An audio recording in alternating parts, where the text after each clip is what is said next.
Tu as reçu mon message, Rav? Ouais, vous l'avez envoyé sur le groupe. Je pense que tout le monde l'a reçu. Ah, c'est vrai? Ah, tout le monde lit les messages sur le groupe? Sur un groupe, ouais. Si vous l'envoyez Ah, en d'accord. privé, non, vous l'avez envoyé. Ok. Bon, bah écoutez. Donc vous avez fait ce qu'il faut, donc c'est pas un problème. Ouais, ouais, exactement. Ouais. Bon, je vous propose de commencer tout de suite. Alors, comme on l'a fait la semaine dernière, on va traiter cette nouvelle bénédiction dans la suite du Modéani, de cette prière que nous disons au lever. On va la traiter également sous trois angles. La première chose qu'on va faire, c'est qu'on va se permettre de traduire déjà la bénédiction. Vous avez la traduction qui apparaît à l'écran. Dans un second temps, ce qu'on va faire, c'est qu'on va raconter brièvement l'histoire de cette bénédiction et comment elle est apparue, comment elle est née. Ensuite, ce qu'on fera, c'est qu'on expliquera évidemment certaines explications ésotériques pour comprendre le sens de chaque mot de cette bénédiction. Puis ensuite, on verra également quelques lois concernant la bénédiction du Netilat Yadayim, la bénédiction de l'ablution des mains au moment du réveil. Je vous propose de commencer tout de suite. Bienvenue à tout le monde. On va donc voir aujourd'hui la bénédiction du Netilat Yadayim. Je vous propose de la traduire dans un premier temps ensemble. Explication, traduction sens simple. Baruch, béni, ata, toi, Hachem, Elokeinu, notre Dieu, Melech haolam, maître du monde, Asher kideshanu, qui nous a sanctifiés, Bemitzvotav, par ses commandements, Vetivanu, et nous a ordonné, Al, sur, Netilat Yadaim, l'ablution des mains. Il faut savoir que dans la paracha de la semaine, rien n'est au hasard, la paracha de Kitissa, un des ordres que Dieu donne au peuple juif dans l'élaboration du temple, c'est l'ordre de faire kior mechochet, c'est-à-dire un bassin, une sorte de bassin pour pouvoir se laver les mains et les pieds, afin que les Kohanim, les prêtres, avant de commencer leur service, puissent procéder à l'ablution des mains et des pieds. C'est finalement la première fois que nous voyons le principe même de devoir se laver les mains. Avant de commencer le service, lavons-nous les mains. Un peu plus tard, du temps du roi Salomon, à l'époque du premier temple, le roi Salomon a mis, je dirais, en exergue un nouveau concept qui est celui de l'impureté véhiculée par les mains. Puisque les mains touchent toutes sortes d'objets, ces objets peuvent être impurs, et donc pour pouvoir se parer contre l'impureté qui peut être véhiculée par les objets avec lesquels les mains ont été en contact, on se lave les mains.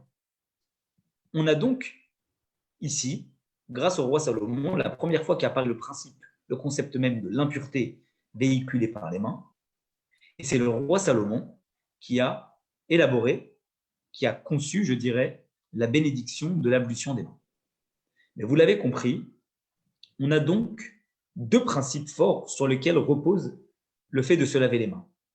Le premier, c'est quand on a besoin de se purifier les mains parce qu'elles ont été en contact avec quelque chose qui est impur.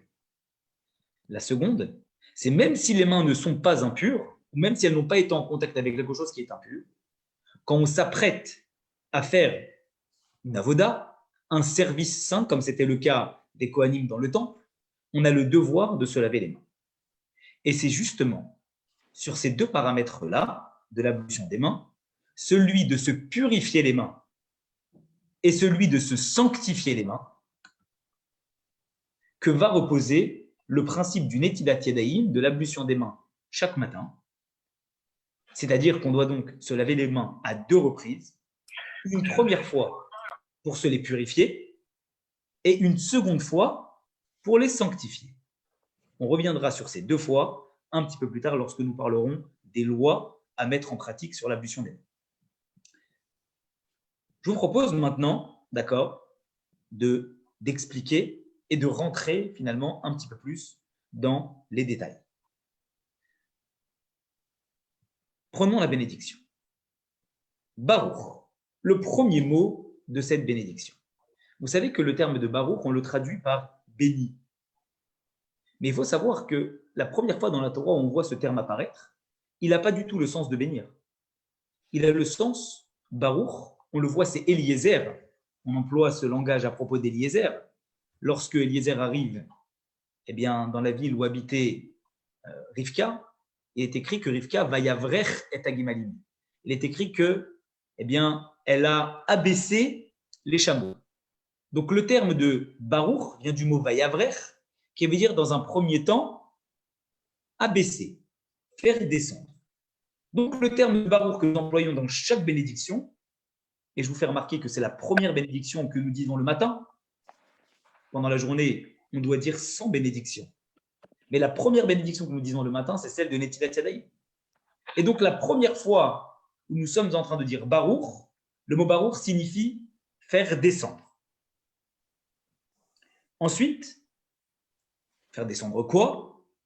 On a envie de le savoir. En tout cas, on s'apprête à faire descendre quelque chose par l'intermédiaire de la bénédiction qu'on va faire. Juste après, on utilise le terme de Ata. Ata, ça veut dire toi.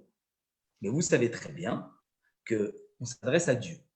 Quel est donc le symbole du mot Ata, du tu, de la seconde personne que nous utilisons lorsque nous nous adressons à Dieu? À l'origine de la création, la lumière de Dieu emplissait le monde. Et puisque cette lumière de Dieu était tellement puissante qu'elle ne pouvait pas être perceptible par les créatures, par la matière, Dieu a fait ce qu'on appelle un tzimtzum, ce qui veut dire qu'il a contracté sa lumière. Et du coup, la lumière infinie de Dieu, telle qu'elle était perceptible à l'origine, n'existe aujourd'hui que dans le monde le plus haut, qui est dans le monde de Hatzilut. Et on appelle ça Or Ensof, la lumière infinie de Dieu. Et ce point de lumière infinie est appelé Atzmut Or Ensof, l'essence de la lumière infinie de Dieu. D'un autre côté, on voit bien que si on se pose dans la rue et qu'on regarde autour de nous, on voit que les gens, ils bougent et qu'ils sont animés par un souffle divin et que s'ils n'avaient pas ce souffle divin, ils ne pourraient pas vivre. Et le fait qu'on les voit bouger vient nous renseigner sur le fait que Dieu leur donne vie, leur donne la possibilité de vivre. On sait que c'est la lumière de Dieu qui les fait vivre, mais on ne la voit pas directement. Alors à partir de là, on considère que la lumière de Dieu, après la contraction, elle existe dans ce monde-là et elle est visible par le fait qu'on voit les créations et les créatures bouger. D'un autre côté, il y a quelque chose qu'on ne voit pas. C'est quoi? C'est le fait que Dieu, pas simplement au niveau de chaque créature, mais même de façon générale, au niveau macro, il fait exister le monde. Et ça, c'est quelque chose qu'on a du mal à percevoir. Parce que même si on voit les différents éléments de la création bouger, on ne voit pas en quoi la lumière de Dieu, elle fait exister le monde à chaque instant, au point où on dit que si on ne voit pas, si la lumière de Dieu, un seul instant, s'arrête de faire exister le monde revient à son état initial, son état de néant.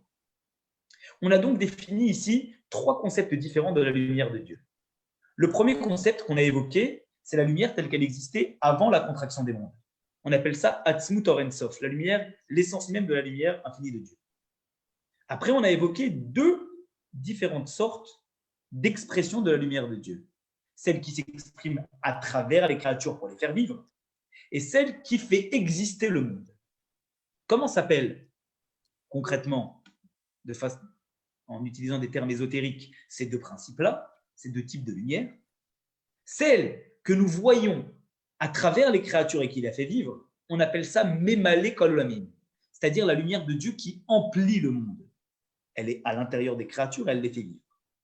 La lumière de Dieu qui, elle, fait exister le monde, on appelle ça Sovev Kol Olamim, c'est-à-dire celle qui entoure le monde. C'est la lumière qui se véhicule de façon équivalente dans chaque chose et dans chaque pan de ce monde-là, et qu'on ne perçoit pas, ou qu'en tout cas on perçoit beaucoup moins que celle qui fait vivre chaque créature.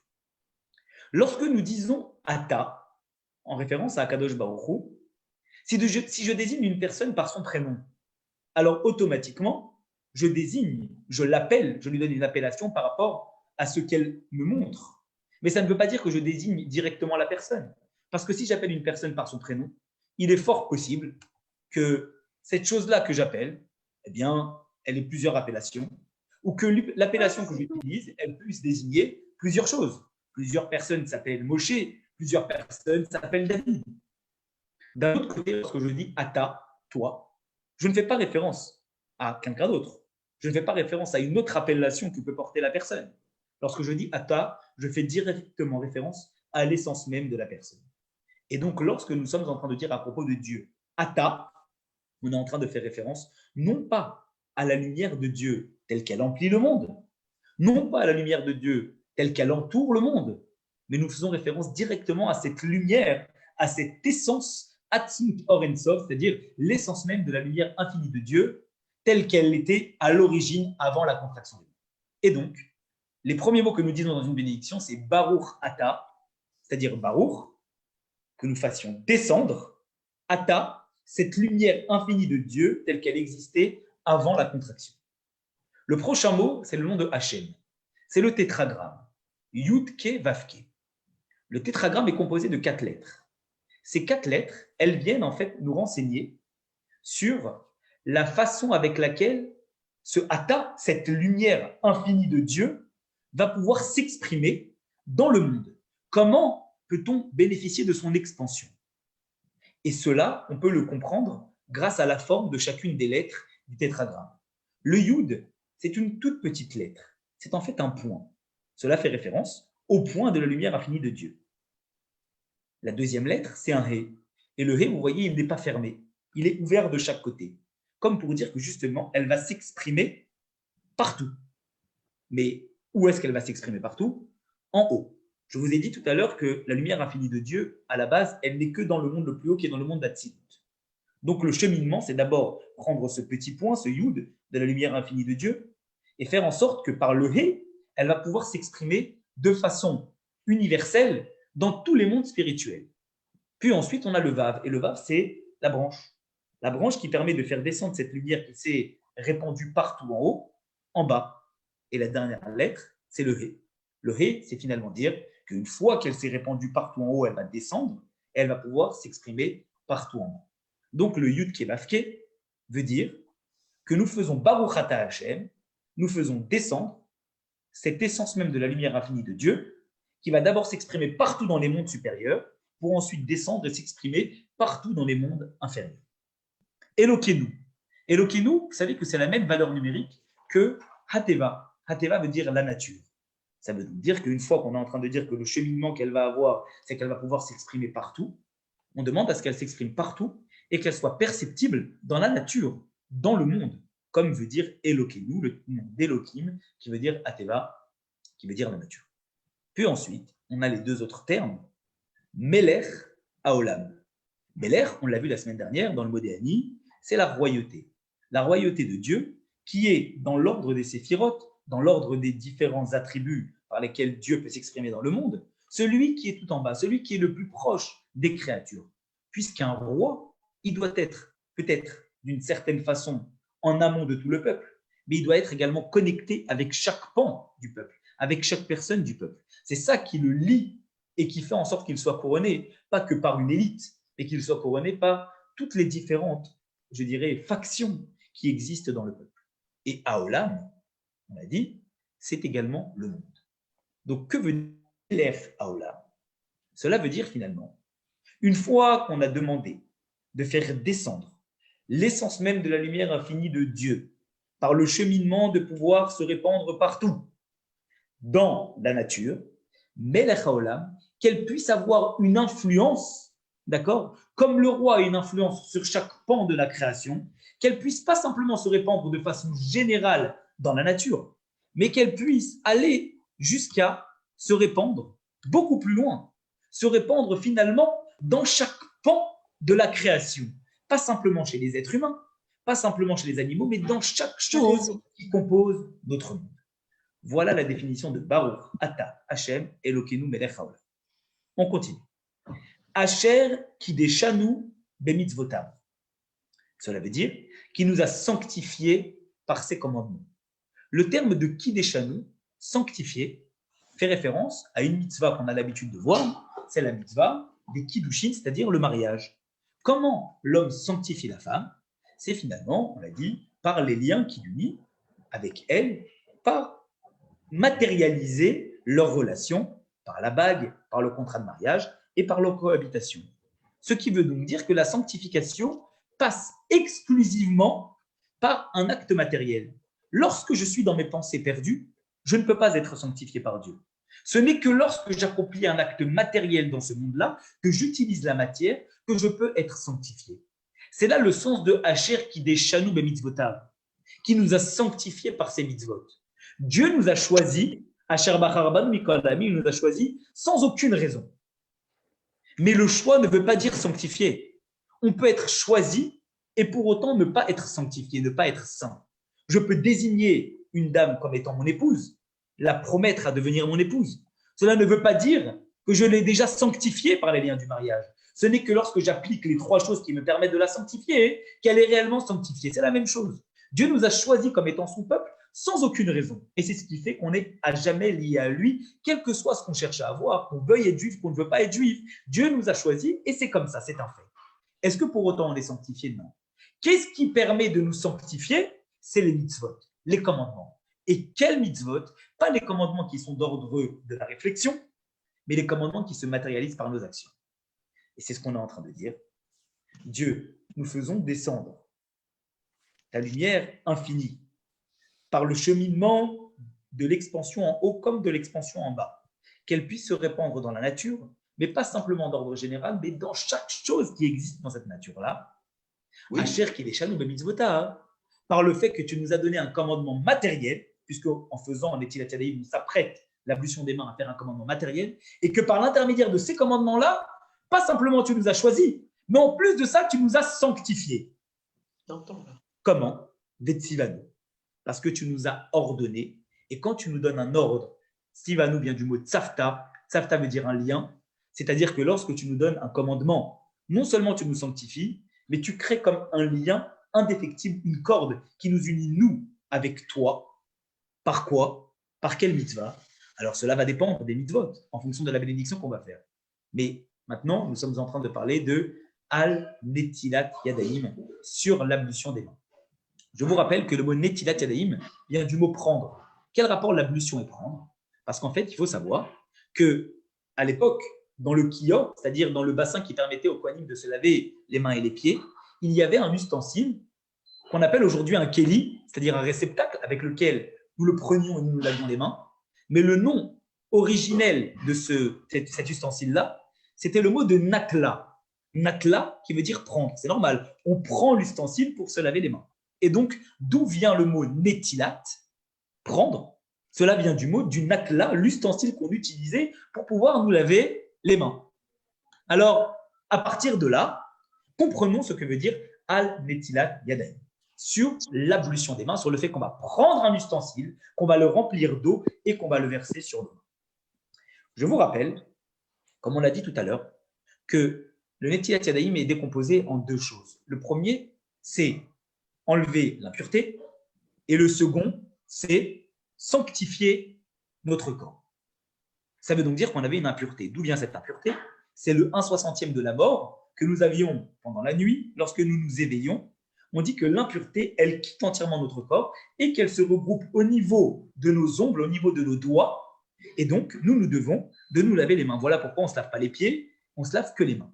Mais la question qu'on peut se poser, c'est d'essayer de comprendre ensemble comment se fait-il que l'impureté, elle se regroupe à la fin de la nuit, ce 1/60e de la mort vient directement au niveau de nos mains. Pourquoi elle ne reste pas entièrement sur le corps? Pourquoi on n'aurait pas dit finalement de devoir nous laver tout le corps plutôt que de dire on ne lave que les mains?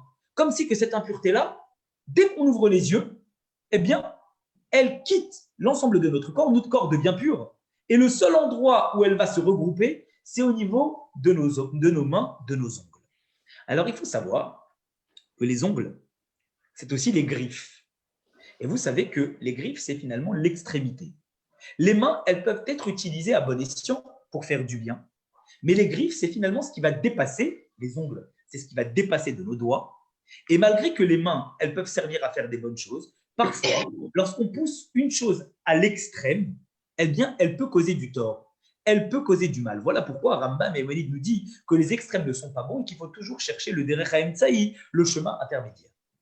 Ça veut donc dire finalement que lorsque nous sommes en train de parler des ongles, on est en train de parler de quoi? On est en train de parler de midot raot, les mauvais comportements, anovot, qui découlent, mimidot tovot, des bons comportements. Ça veut dire que dans chaque bon comportement, si on le pousse à l'extrême, cela peut devenir négatif. Prenons l'exemple, d'accord, de Avraham Avinu. Avraham, c'était le chesed, la bonté.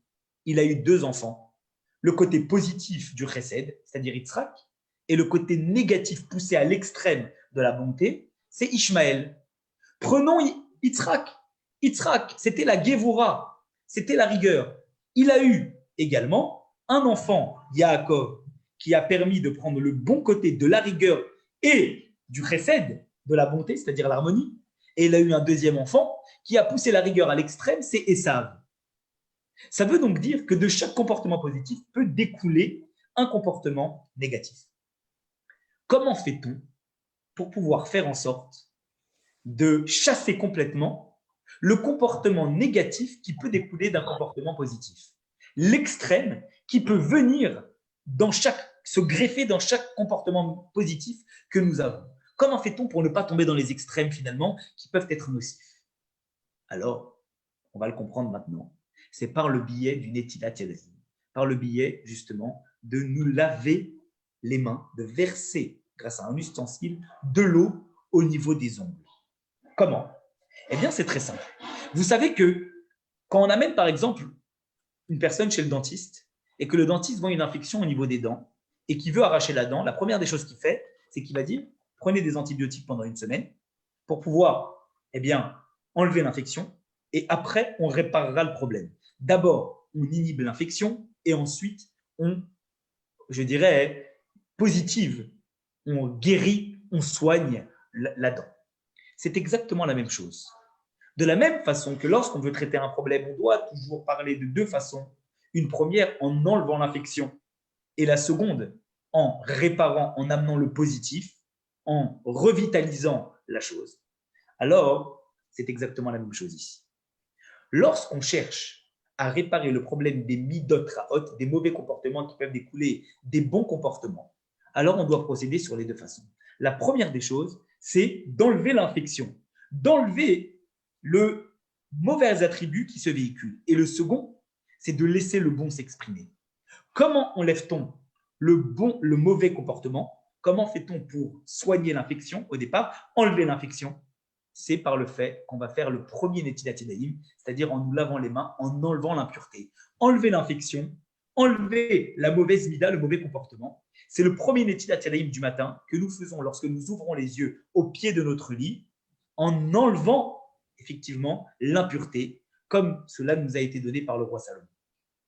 Et la seconde chose, on l'a dit, une fois qu'on a enlevé l'infection, on peut guérir, on peut amener le positif, on peut réparer. Comment on amène le positif?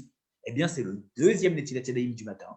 La deuxième fois, on va se laver les mains, cette fois avec la bénédiction, parce qu'on aura déjà enlevé l'impureté, donc on pourra faire la bénédiction.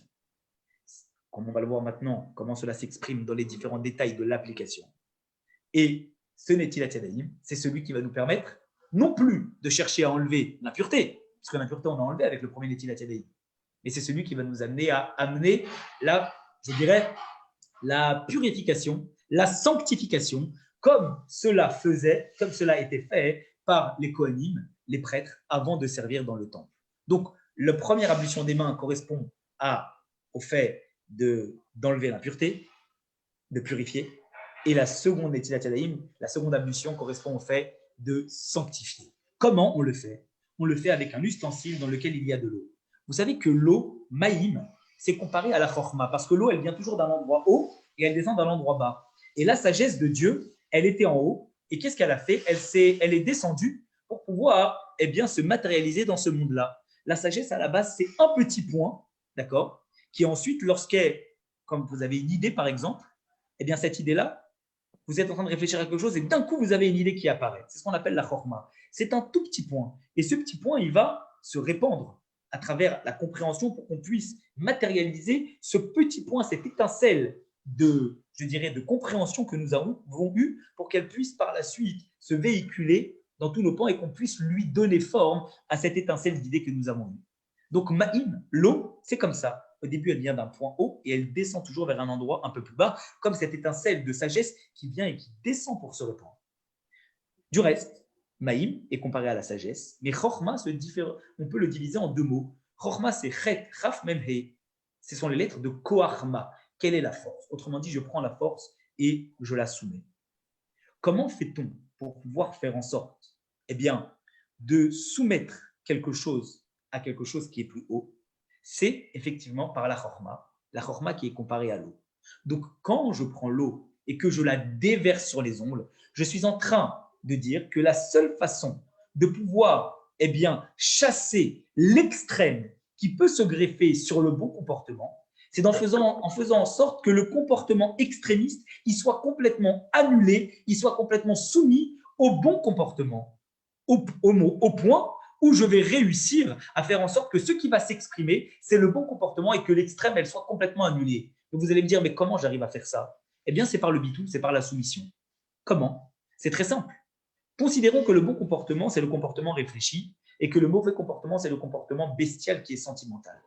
Comment fait-on pour faire en sorte que le mauvais comportement il soit annulé au bon comportement? C'est en faisant en sorte de faire un mouar chalit à la lèvre, de faire en sorte que eh bien, l'esprit domine les sentiments. Quand l'esprit domine les sentiments, je ne tombe pas dans une extrême. J'arrive toujours à maintenir un certain degré qui est au milieu. Ça, mes chers amis, c'est le sens de la bénédiction du Netilat Yadayim, de faire en sorte de faire descendre la lumière infinie de Dieu dans son monde-là pour qu'elle puisse se répandre partout et pour qu'elle fasse en sorte que nous ne tombions jamais dans les extrêmes, pour que notre esprit contrôle tous nos sentiments et que nos sentiments soient toujours soumis à la réflexion que l'esprit va lui dicter pour qu'on soit toujours dans le chemin intermédiaire. Voilà pour le sens ésotérique de la bénédiction du Netilat Yadayim et je finirai par expliquer quelques lois à propos du Netilat Yadayim. Comme je vous l'ai dit, il est très important, lorsqu'on fait Netilat Yadayim, de savoir qu'on a deux Netilat Yadayim différents, deux ablutions des mains. Comme vous l'avez vu dans l'image que je vous ai envoyée sur le groupe, eh bien, le premier Netilat Yadayim, dès qu'on a fait le modéani, de la façon qu'on a expliqué la semaine dernière, avec les mains dans la position et la tête baissée, ensuite, on fait en sorte d'avoir une bassine au pied de notre lit pour pouvoir nous laver les mains. C'est très important. Pourquoi? Parce qu'on ne peut pas faire 4 amotes, nous dit le Shulchan Aruch, on ne peut pas faire 2 mètres sans nous être lavé les mains. Ou justement, parce qu'on doit se purifier dès le départ. Et on ne doit rien toucher tant qu'on n'a pas fait ce Netilat Yadayim, parce que justement, puisque l'impureté elle est sur les mains, pour ne pas qu'elle soit et qu'elle apparaisse sur les autres objets autour de nous, la première des choses qu'on doit faire, c'est nous laver les mains. Voilà pourquoi on prend tout de suite une bassine et on se lave les mains. Ce Netilat Yadayim, il se fait sans bénédiction. Donc, le premier ablution des mains que je fais le matin, c'est sans bénédiction. Ensuite, une fois que je me suis lavé les mains, je vais aller me doucher peut-être, je vais en tout cas m'habiller, je vais faire en sorte de pouvoir être présentable. Et juste avant de sortir, je vais me faire une deuxième fois un Netilat Yadayim. Et cette fois, je le ferai avec la bénédiction de Al Netilat Yadayim sur l'ablution des mains. Il est très important, vous l'avez compris, de prendre un ustensile pour se laver les mains et pas juste passer les mains comme ça sous le robinet. Pourquoi? Parce qu'on a dit que justement, la Netilat Yadayim, elle passe par l'intermédiaire du natla, par l'intermédiaire de l'ustensile. Et si je n'ai pas d'ustensile, c'est comme si je faisais une bénédiction en vain. Et il est très important également de déverser de l'eau, puisque c'est l'eau, par l'intermédiaire de son symbole, de la soumission, qui permet justement d'annuler l'extrême que nous sommes en train de demander par la bénédiction. Et donc, il faut mettre de l'eau, pas simplement un petit peu d'eau, mais nous dit Rabbi Chia dans la Gemara, celui qui remplit l'ustensile d'eau et qui déverse ses mains, pas simplement au niveau des ongles, mais jusqu'au niveau des poignets, comme pour dire que l'eau, elle ne va pas simplement lutter contre les extrêmes, mais elle va emplir entièrement, c'est un siman de bracha, c'est un signe de bénédiction pour la journée. Donc, quand on se lave les mains, on prend un ustensile qui n'est pas fêlé, il faut que l'ustensile il soit parfait, c'est pour ça qu'il faut acheter un kéli, un atla, en bonne et due forme, le remplir complètement d'eau, que ce soit pour le premier Netilat Yadayim comme le second, et verser sur les mains. Le Netilat Yadayim du matin ne se fait pas comme le motzi 3 fois sur la main droite, 3 fois sur la main gauche, mais une fois main droite, une fois main gauche, une fois main droite, une fois main gauche, une fois main droite, une fois main gauche. Ça veut dire qu'au final, on se sera lavé 3 fois la main droite, 3 fois la main gauche, mais de façon simultanée, au début la main droite et ensuite la main gauche, et on a accompli le Netilat Yadayim comme il faut. Voilà. Pour ne pas dépasser dans les minutes, il est 20h30 et on a rempli notre mission. Donc, ceux qui doivent nous quitter, je vous souhaite une très, très bonne soirée. Sachez que dans 30 minutes, il y a un autre cours de Maïmonide qu'on donnera sur le lien du Maïmonide. Ceux qui veulent rester pour poser des questions, je suis avec vous. Écoutez, Rabbi, on est subjugué par cette découverte de ce Netilat Yadayim. C'est toujours étonnant de voir la différence qu'il y a entre ce qu'on pourrait savoir du Netilat Yadayim et de ce que vous nous dites. Alors, la question que je pose, c'est pourquoi est-ce qu'on ne nous enseigne pas, ou du moins on n'arrive pas à comprendre au moins un dixième de ce que nous avez dit quand on fait la prière du Netilat Yadayim. Monsieur Waknin, rassurez-moi, est-ce que vous avez compris ce qu'on a dit ce soir? En tout cas, ça a un sens, en tout cas. Bon, que je ne sais pas. Alors, je vous répondrai que c'est le but justement de l'institution de ces cours. C'est parce que comprendre le sens de nos prières, ce n'est pas juste connaître la traduction de nos prières. Comprendre le sens de nos prières, c'est savoir chaque notion qui se cache et qui se dégage derrière la tfila. Et de là, on est en train de percevoir une toute nouvelle notion de ce que représente la prière. Pour nous, la prière, au départ, c'était des mots qui s'enchaînaient les uns avec les autres. Et à un niveau un tout petit peu plus élevé, c'était de comprendre la traduction des mots. Mais ce qu'on va essayer de faire dans cette nouvelle série de cours, c'est de prendre chaque prière et de réussir à la décortiquer et de comprendre ce qui se cache derrière chaque mot de la prière. Pour comprendre que la prière, ce n'est pas juste des mots, ça a un sens. Et la prière, ce n'est pas juste dire des choses comme ça qui s'enchaînent les unes après les autres. C'est demander des choses concrètes à Dieu, comme on l'a vu avec le Modéani la semaine dernière et comme on le voit avec le Netilat Yadayim cette semaine. Mais que chaque chose, elle a un sens et que chaque mot de la prière, il nécessite une extrême concentration parce qu'on demande des choses incroyables à Kadosh Baruch. En tout cas, bravo, hein, c'est vraiment une découverte, quoi. Au prochain, on prend goût. Alors, ce qu'il faut faire, c'est inciter des personnes autour de nous à rejoindre le mouvement du cours. Parce que si on apprécie, il faut faire en sorte de motiver les personnes. Pourquoi profiter seul? On ne peut pas profiter du monde. Au Talmud Torah, quand j'allais au Talmud Torah, on ne me disait pas tout ça. Dites-moi, Rav. Oui. Vous avez parlé d'une distance de 4 coudées, de 2 mètres. Oui. Ouais. Pour arriver à une bassine, enfin, voilà, avoir accès à l'eau. Voilà. Du fait, si on n'a pas cet accès-là, il faut une bassine. La question est, si on a accès à cette distance-là, de 2 mètres, à un robinet, est-ce que on peut faire la bénédiction sans ustensile? Dans tous les cas, il faut un ustensile. Dans tous les cas. On ne se lave pas les mains sans ustensile. Je vais vous dire, le Netilat Yadayim, il existe. La bénédiction de Netilat Yadayim, on l'a dit le matin, on le dit également avant de faire le motzi, et on se lave les mains à plusieurs reprises dans la journée. Quand on va aux toilettes, quand on sort des toilettes, on se lave les mains avant de faire la prière. Pas simplement en sortant de chez soi, mais avant de faire la prière quand on arrive à la synagogue, on se lave également les mains.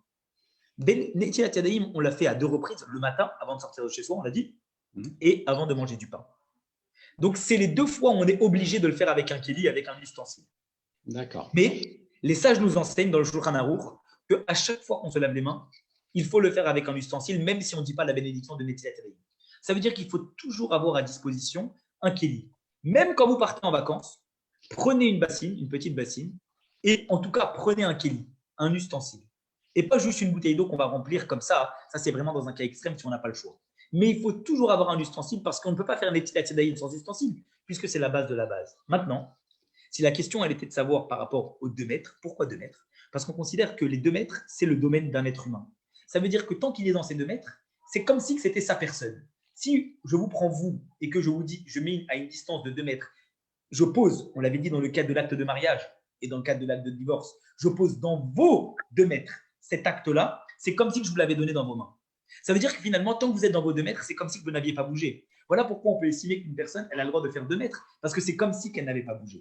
Maintenant, idéalement, le kéli au pied du lit, dans la bassine. Si vous n'avez pas la possibilité, ou si vous avez effectivement un robinet qui est à moins de 2 mètres, alors à ce moment-là, vous pouvez le faire avec le robinet, mais avec le kéli qui se trouve à l'intérieur, le natla qui est à l'intérieur de la bassine. D'accord. Et est-ce que lors de la récitation du Netilat Yadayim, est-ce que la position des mains a une particularité. Est-ce qu'il faut les lever au-dessus de son épaule Très juste. Il est écrit, c'est où Yedechem Kodesh Uvaru et Hashem. Levez vos mains de sanctification et bénissez Dieu. De là, on apprend que lorsqu'on fait une bénédiction, en général, on doit lever les mains, puisque la phrase nous dit que justement, la Torah nous dit, élève tes mains saintes et bénis Dieu. Quand on est en train de sanctifier nos mains, comme on l'a vu, on fait le Netilat Yadayim, on est en train de sanctifier la deuxième fois, et qu'on s'apprête à bénir Dieu, il est légitime de lever les mains. Du reste, dans beaucoup de synagogues, vous avez au-dessus du récipient où on fait de Netilat Yadayim, c'est marqué cette phrase, c'est où Yedechem Kodesh Uvaru et Hashem. Levez les mains vers le ciel et bénissez Akadosh Baruch Hu. Donc, oui, il faut élever les mains. C'est très important. Maintenant, si vous me dites comment on doit tenir les mains, il faut faire en sorte que la main, l'eau, elle soit sur toute la main. Donc, ça veut dire qu'il ne faut pas mettre les mains avec la paume face contre le sol, mais il faut mettre la main comme si on tendait la main pour que l'eau, elle puisse passer partout. Donc, on met les mains comme ça. Pas comme ça, mais comme ça, quand on fait Netilat Yadayim. Donc, on verse bien et ensuite on verse. Ça, c'est pour le Netilat Yadayim du matin.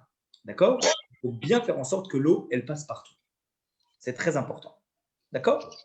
Donc, on lève les mains. Lever les mains, c'est au-dessus du niveau du cœur.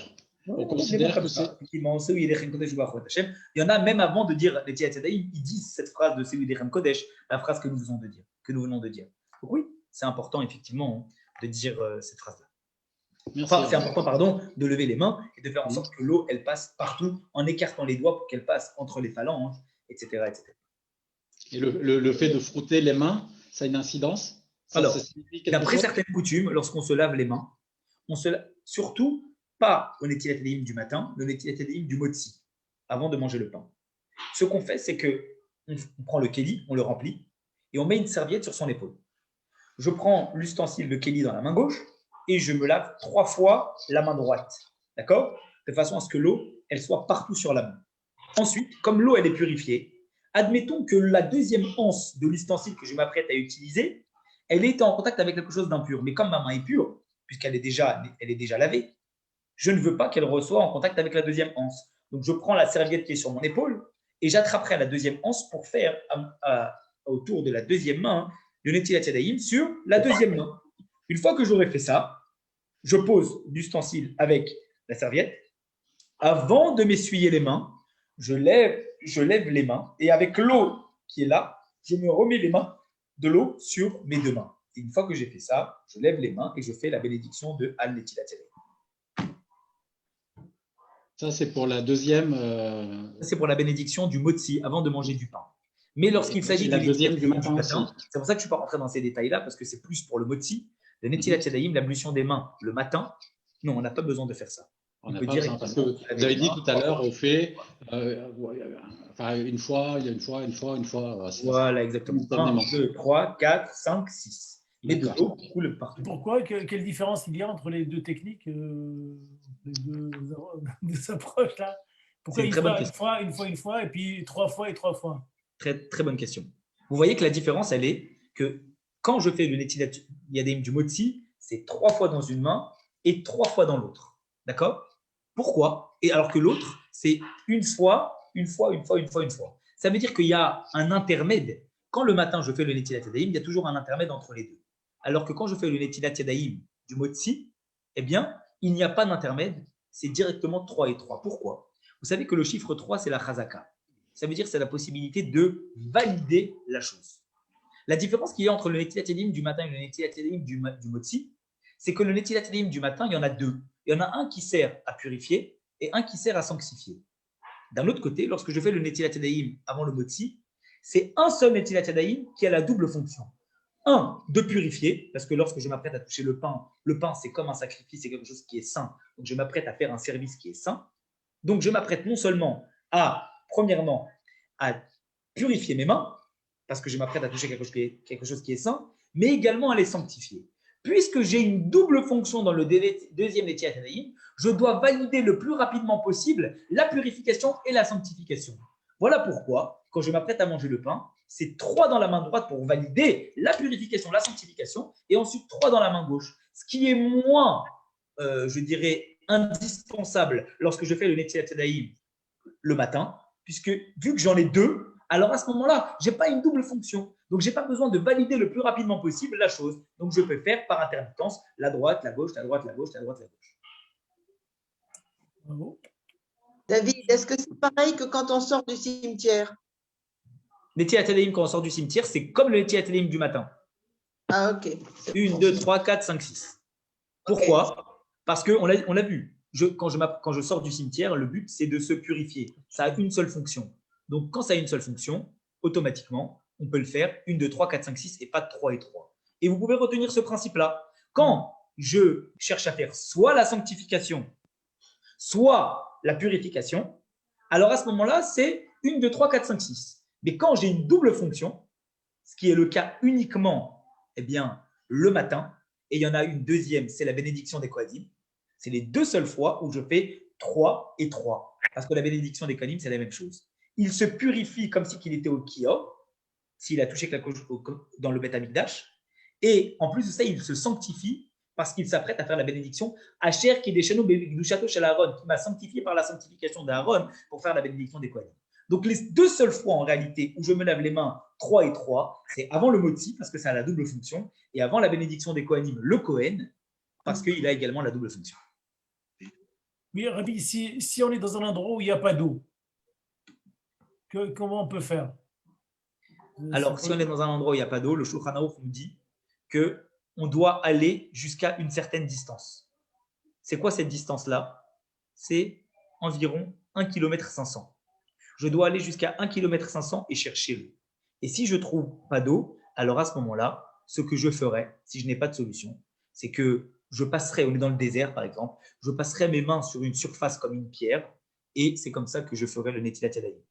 Juste pour vous raconter une toute petite histoire, si vous avez le temps, à propos du Netilat Yadayim. Un jour, une maman avait son fils qui faisait qui était casque bleu en Corée.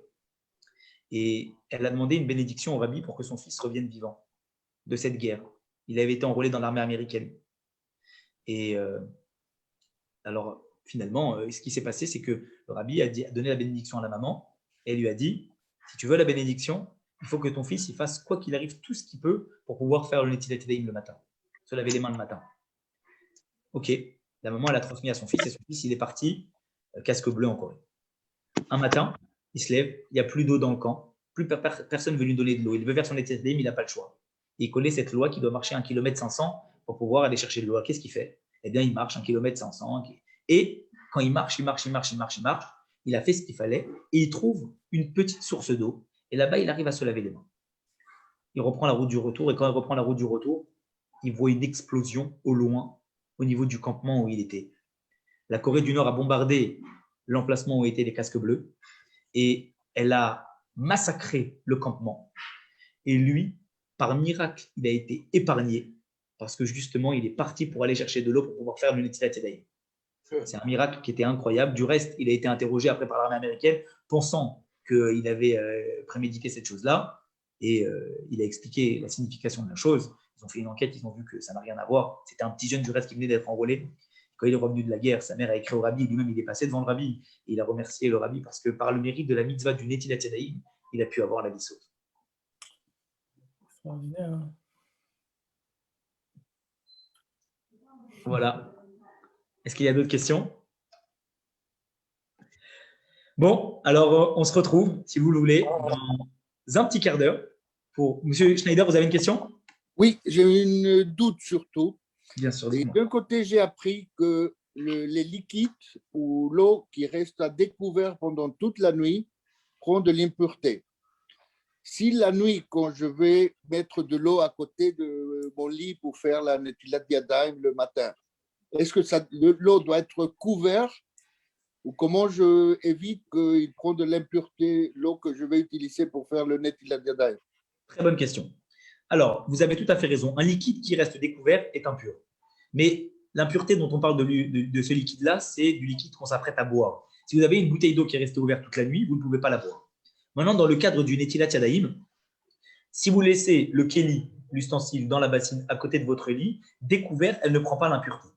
La seule raison qui pourrait faire en sorte qu'il puisse prendre l'impureté, c'est si vous le mettez sous le lit. Pourquoi? Parce qu'une chose qui est sous un lit, sous l'intimité, c'est quelque chose qui peut prendre l'impureté. Ça veut donc dire, Si la bassine et l'ustensile restent à côté de votre lit, il n'y a pas besoin de la recouvrir.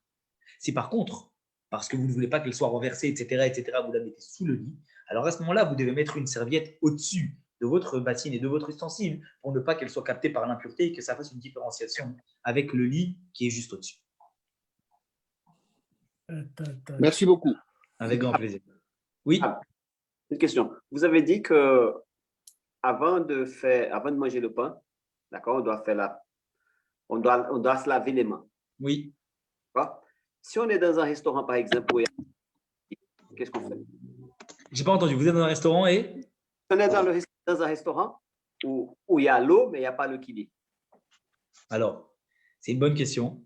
On doit prendre un verre. J'ose espérer que dans tous les restaurants cachers, ils aient l'obligeance, en tout cas, de mettre un kéli, parce que c'est très important. Ouais. Et s'il n'y a pas, au même titre qu'il faut réclamer, ils doivent avoir des kipotes, il doit aussi avoir un kéli. Maintenant, si vous êtes dans une situation où il n'y a pas, alors oui, il faut prendre un verre. Vous prenez un verre et vous allez. Ça peut arriver des fois dans des soirées de mariage, par exemple, où ils oublient de mettre des kélim pour pouvoir se laver les mains pour le motzi. Alors, il faut prendre un verre. Le problème du verre, c'est qu'il n'y a pas de anse, etc. Et c'est toujours désagréable. Et la carafe d'eau, c'est pas bon parce que la carafe, elle a un bec verseur. Et le bec verseur n'est pas valable pour pouvoir faire le Netilat Yadayim parce que le Netilat Yadayim, ça doit être complètement uniforme et circulaire tout en haut. Et ça ne doit pas avoir un bec verseur. Donc, c'est pour ça que la anse, elle existe dans un broc.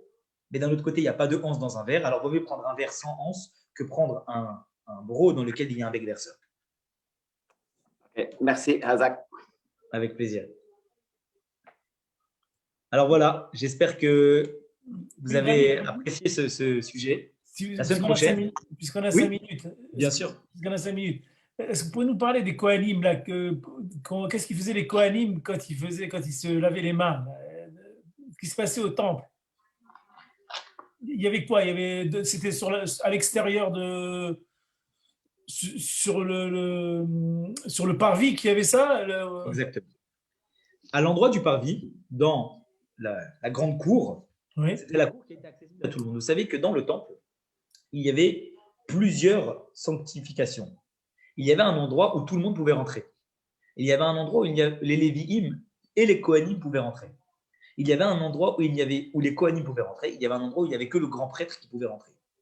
Dans le Saint des Saints, il n'y avait que le Kohen Gadol. Dans le Kodesh, dans le Saint, les Kohanim pouvaient rentrer. À la sortie du Saint, il y avait une porte qu'on appelle Sha'ar Nikanor. Et entre la Sha'ar Nikanor et le Echal, il y avait des marches. Et c'est un emplacement où il y avait effectivement les Lévim qui pouvaient rentrer. Et tout en bas, quand on dépassait la deuxième porte, dans le Khatser, dans la grande cour, la Hazara, alors là, tout le monde pouvait rentrer. C'était là-bas que se réunissait tout le peuple juif, le jour de Yom Kippour, pour pouvoir se prosterner. Les Kohanim, lorsqu'ils arrivaient dans le Khatser, avant de rentrer dans l'espace qui était saint, ils pouvaient pénétrer dans le Khatser, dans la grande cour qui était accessible à tout le monde. Parce que pour ça, la purification qu'on exigeait, c'est de ne pas être impur avec une pureté d'un défunt. Et c'était la loi pour tout le monde. Une personne qui avait été en contact avec l'impureté d'un défunt ne pouvait même pas pénétrer sur le Harabaït, sur le mont du Temple. C'était du reste le cas quand il y avait des fêtes. Pendant ces fêtes-là, on ne pouvait pas rentrer dans le temple et monter le Harabaït si on avait été en contact avec un défunt.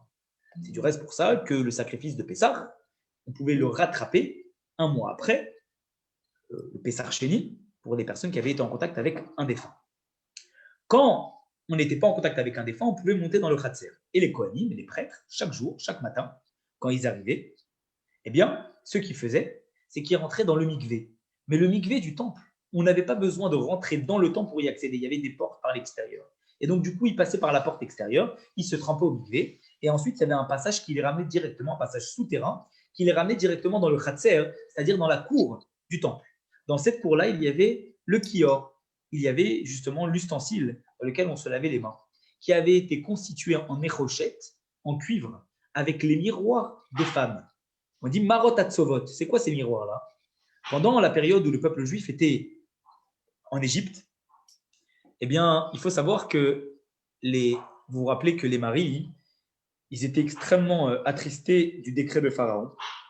Et ils ont dit, on ne veut plus avoir d'enfants parce que c'est extrêmement risqué. Pharaon, il va les jeter dans le Nil, etc., etc. Et les femmes, elles ont suivi le conseil de Yocheved, la femme de Abraham, qui a dit qu'il faut avoir des enfants, c'est ce qui va permettre de peupler notre peuple et ce qui va permettre de pouvoir se répandre et ne pas tomber dans justement ce que Pharaon veut, c'est que notre peuple il diminue de plus en plus. Alors les femmes, elles utilisaient leur miroir pour pouvoir s'apprêter, pour pouvoir être désirées et pour faire en sorte que les maris puissent vouloir aller avec leurs épouses et pour pouvoir avoir des enfants. Et c'est justement ces miroirs-là que Dieu a dit à Moïse, à Moshe Rabbeinu, je veux que tu utilises ces miroirs-là. Ces miroirs-là qui ont permis au peuple juif d'exister, de continuer dans sa transmission, ils ont été tellement importants que c'est ce qui sera le préalable du service dans le temple. Autrement dit, le service dans le temple, c'est très bien. Mais la base de la base de la base, c'est quoi? C'est la transmission. La transmission qui a été possible grâce aux miroirs que les femmes ont utilisés, c'est celles qui vont permettre de constituer ce fameux bassin-là. Dans ce bassin, il y avait plusieurs robinets, aussi bien en haut qu'en bas. Et ça permettait finalement, pour le robinet qui était en haut, de se laver avec le natla, avec le kéli. Et pour le robinet qui était en bas, ça permettait aux kohanim également de se laver les pieds. Pourquoi fallait-il se laver les pieds? Parce que puisque les pieds, ils étaient découverts dans le temple, à même le marbre, alors automatiquement, les pieds, il fallait aussi qu'ils soient purs. Et donc voilà pourquoi ils sont sanctifiés. Il fallait également que les pieds ils soient lavés pour qu'ils soient purs. Aujourd'hui, on ne peut pas faire de prière pieds nus parce que ça voudrait dire qu'on est dans le temple, on n'est pas dans le temple. Donc on n'a pas le droit de faire une prière pieds nus. Et puisque nous avons nos chaussures quand nous faisons la prière, alors à ce moment-là, les pieds ils sont protégés, ils n'ont pas besoin d'être sanctifiés. C'est uniquement les mains que nous devons nous laver les mains lorsque nous nous apprêtons à faire la prière. Donc, voilà à quoi servait le kior, son emplacement et sa nécessité dans le temple en amont du service. Hazak, merci beaucoup pour tout, pour le temps que tu nous as consacré en tout cas. Avec grand plaisir. Hazak. Bon, alors on bascule tout de suite, on va mettre tout de suite sur le cours de Maïmonide. Si vous voulez, vous êtes les bienvenus. On va parler de l'acte de divorce qui est transmis d'un pays à un autre. Comment ça se passe? D'Israël à un autre pays. Et est-ce qu'il est possible d'avoir plusieurs émissaires qui se succèdent pour transmettre l'acte de divorce? En tout cas, ça s'exporte le divorce. Pardon? Ça s'exporte le divorce. Tous les cas de figure sont prévus par la Torah. Alors, ça aussi, c'est un cas qui est prévu par la Torah. Ceux qui veulent le lien, qui m'écrivent en privé, qui n'ont pas le lien, je leur envoie pour la suite de 21h à 21h30. Je vous souhaite une très très bonne soirée. Khazak, et n'oubliez pas de motiver votre entourage s'ils veulent vous rejoindre pour ce cours-là, qu'on puisse être le plus nombreux possible et faire profiter de l'importance de la prière à toutes les personnes. Je vous souhaite une très très bonne soirée. Merci beaucoup, merci. Merci Khazak David. Khazak David. Avec plaisir. Bonne soirée.